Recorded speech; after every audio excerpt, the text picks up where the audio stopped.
I'm going to be showing you how to do a landscape with your students based off the artwork of Thomas Gainsborough.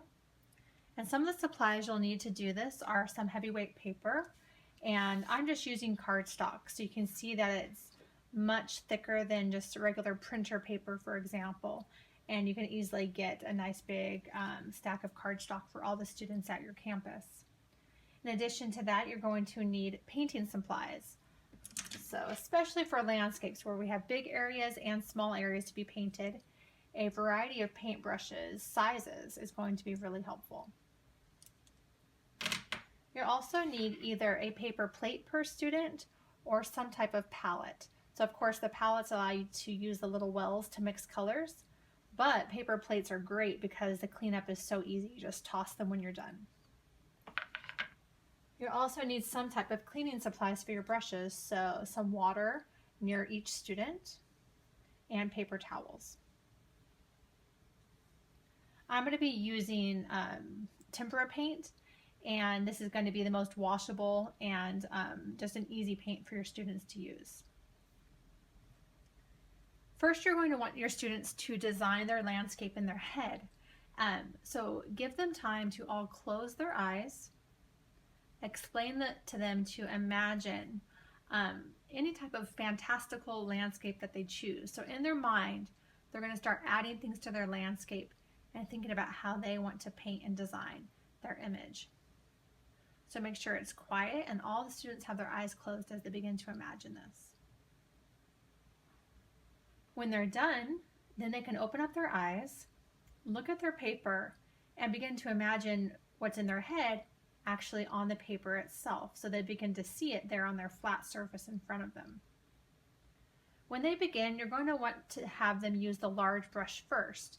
That's because they're going to want to paint the sky and the big area of land as its foundation. So the big brush will allow us to quickly cover some area with color. If I'm doing my sky in blue, I begin to paint, you can see that I have this kind of dry brush effect happening here at the end of my brush stroke. If I want to quickly cover an area with paint, I can take some water on my paintbrush. I just dipped it in my cup. I can add it to my paint in my palette. It's not going to become thin, it's just a little bit thinner than it was. And now you can see how much quicker and easier it spreads. So the more water I add, obviously the more transparent the paint will become. But thinning it out like this will allow us to cover the paper so quickly. And since we only have half an hour, things like that will definitely be important.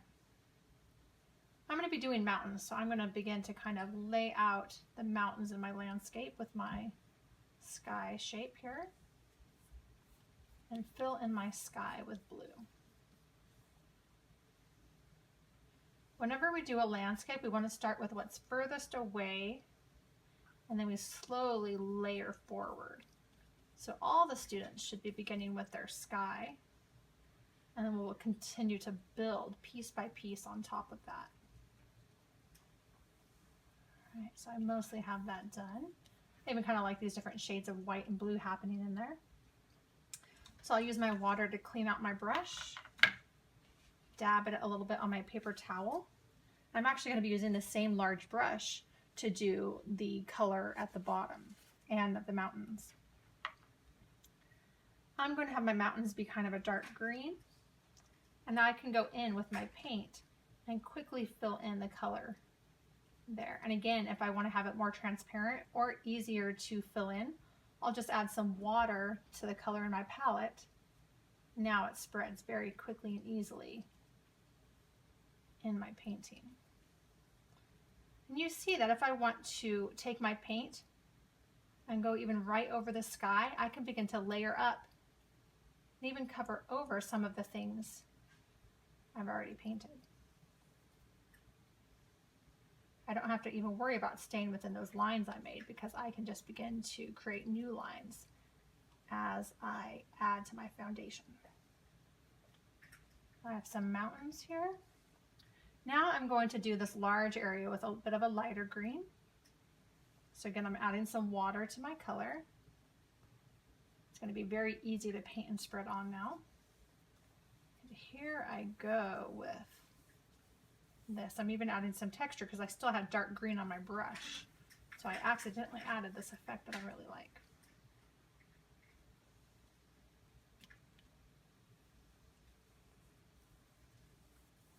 Now, within just a few minutes, I already have pretty much my whole paper covered in paint. And again, we don't have much time, so the quicker that we can create this foundation, then the more time we have to add details and things like that, and they just get layered right upon what we've already done.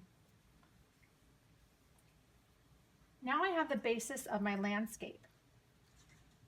I'm going to be using now small and medium brushes to add details and any type of other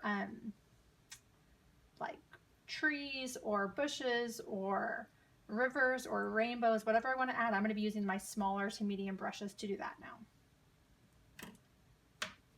I'm going to begin again with the thing that's furthest away, and for me that is my little river.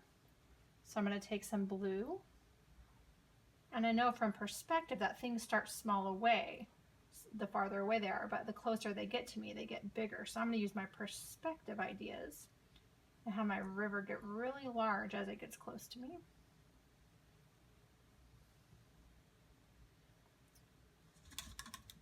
Also in my landscape, I think I want some trees that are nice and close. So I'll use maybe my small paintbrush and add some tree trunks. Now you notice, because I already did all the background before I started the other details, I can just layer right on top of what I already have. And it's very, very quick now to add branches and any other things. I'm not having to try and stay within any lines. I just add and layer upon that grass and that sky. Lots of trees happening.